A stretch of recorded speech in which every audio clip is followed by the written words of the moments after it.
So this is a cap gun, okay, an old one, where you open this thing up, you open this thing up,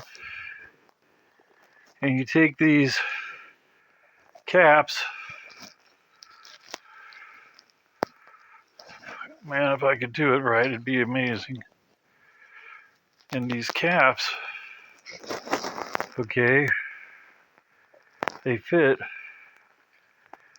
They go right on that spindle. And these have rolls in them. And when you put a roll in there, and you close it up, and it feeds up here, and when you pull the trigger, it goes bang, bang, bang. Needs to be oiled a little bit, but it does work. The action's a little off, but I'm sure that you can make it work.